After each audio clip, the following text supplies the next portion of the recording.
So you read the thumbnail. What's the deal here? Why the negativity? Why this perspective on something that can be so helpful in a YouTube video, a comment section that can make you laugh, that can make you excited, that can make you sad sometimes. But why did I choose this title? Well, today we want to find out, and I want to use a current example of a video I did a few weeks ago. I'll link it right here if you want to see it to have the context of it. But anyway, I want to welcome you all back. Thank you so much for joining today. And I think it's especially important for people who have commented on that last video, who've seen me and who have replied and were curious about what I actually had to say. So come with me on this journey and we'll explore this together.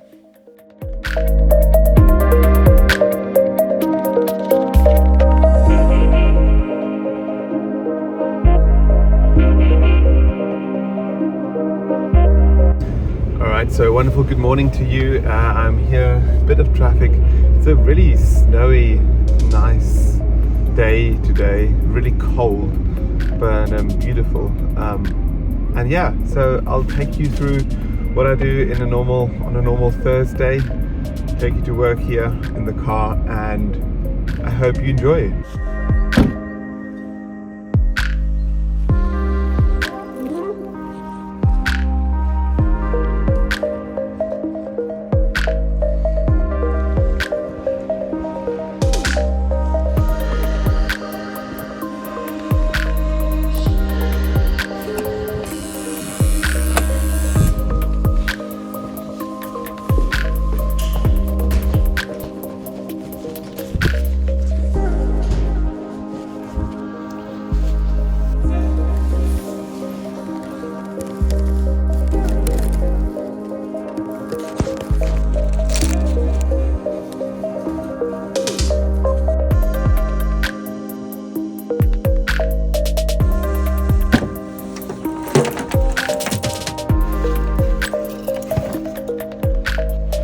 So today, done for the day, about to head home, and then I think I'll do some YouTube work, see how that goes, and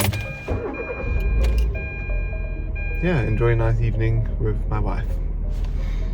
Alright, so just got home from work, gonna do some more work on here, personal computer, and yeah, we'll see if I can get a video going and maybe even record one or just get the script going. So that's the plan for the evening. Then grab some food, make some food, see about that. And yeah, we'll speak soon. All right, so in the video that I am talking about, there were a few comments. There were more than I normally have, and it's been my most successful one to date, and it was all about 5 things I don't do as a Christian man. Now I feel like that's hit home for a few people, especially the men, and there's not a lot of content like that on YouTube, so it was quite fun to try out this new venue and see so many of you be engaged and be excited about it. There were also quite a few that were super honest and were like, hey, I see your point, but there's a few things you need to talk about and you need to clarify. And I feel like that 5-minute video was kind of an intro, kind of like teasing for me to see, hey, will this format work?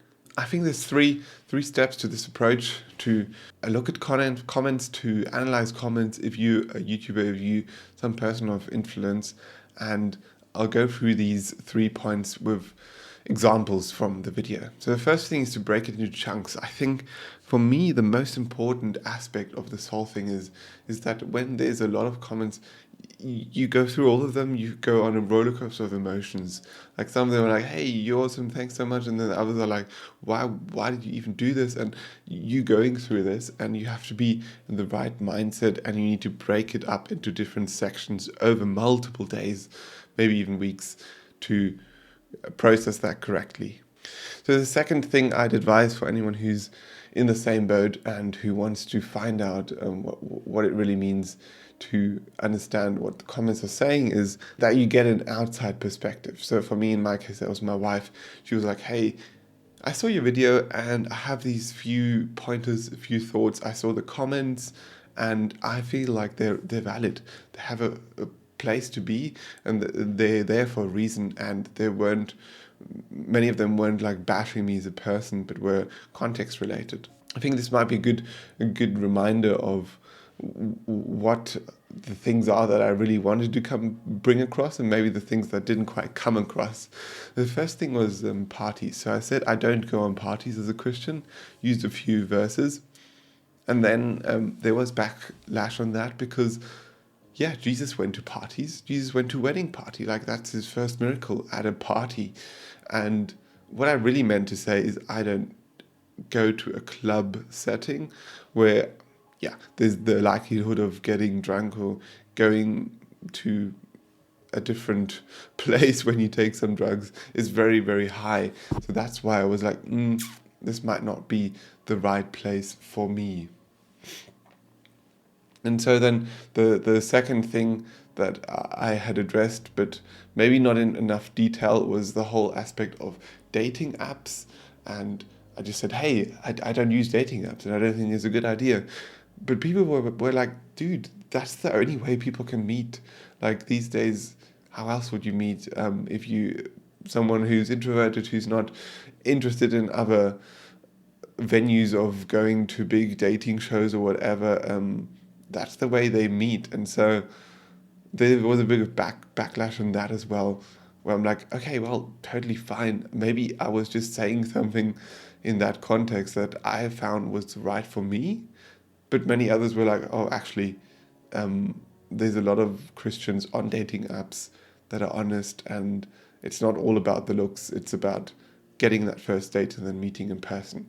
So yeah, that was a perspective that I had never taken before, and that I never really thought about as well.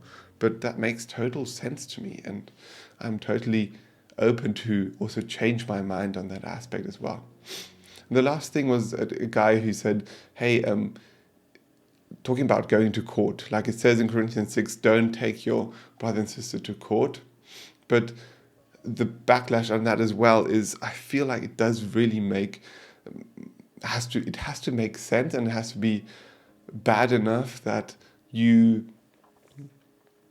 would suffer tremendously. And I think a really good example is our brother, Chico is his name, from Nigeria. He's living in Germany, and he had to go to court to stay in Germany. Now, the consequences of going back home would have meant death. There was basically a death warrant in Nigeria for him because he had fled the country, and if he had gone back to his home, to his tribe where they came from in the north of Nigeria, that would have been super dangerous at the time. And so he had to go to this court trial, and God was with him. God was with all of us, and the judge found some files that showed to him that he was mentally unstable, that he needed help, and that the only way to survive was staying in Germany. And so that was a case where we took someone to court, even though the Bible doesn't specifically say, hey, you should do this. I think it really depends on what it is. If it's something petty, if it's something small, like talking to a neighbor or something, don't take him to court, just build that fence or fix it.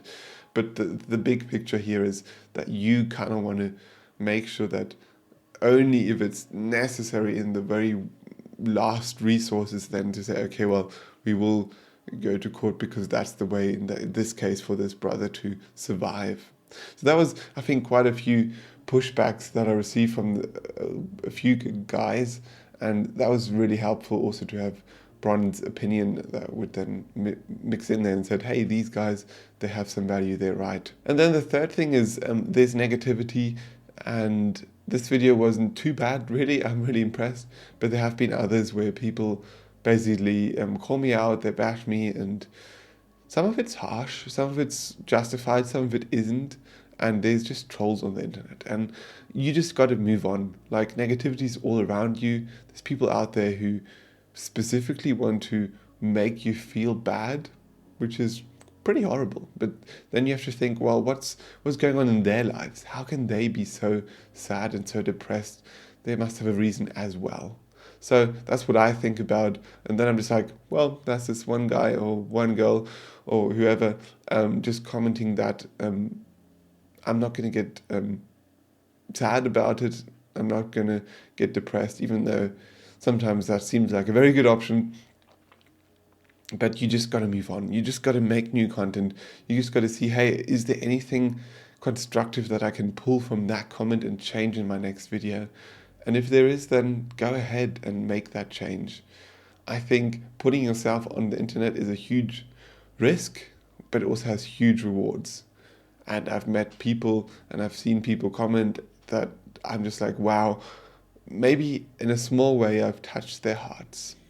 So at the end of the day, don't give up, keep going, and I wish you all the best for your next journey, for this next journey that you're on. And if you're interested in what I've learned, maybe beyond the whole YouTube thing, in my last 26 years on this planet, I have a video right here that you can watch, that you can then see if you relate to any of these aspects. And otherwise, I wish you a wonderful day. I hope you enjoyed this style of video. Maybe you can leave me a comment and let me know what you think of it. And yeah, if you're the one who's commented and who I've replied to, I hope this gives it the right point and maybe a more balanced and diverse approach of the Bible, because at the end of the day, I do believe that there's different ways of seeing it, and depending on your situation, you will see an aspect in a different way, especially the practical things where there's no black and white. All right, have a good day. God bless.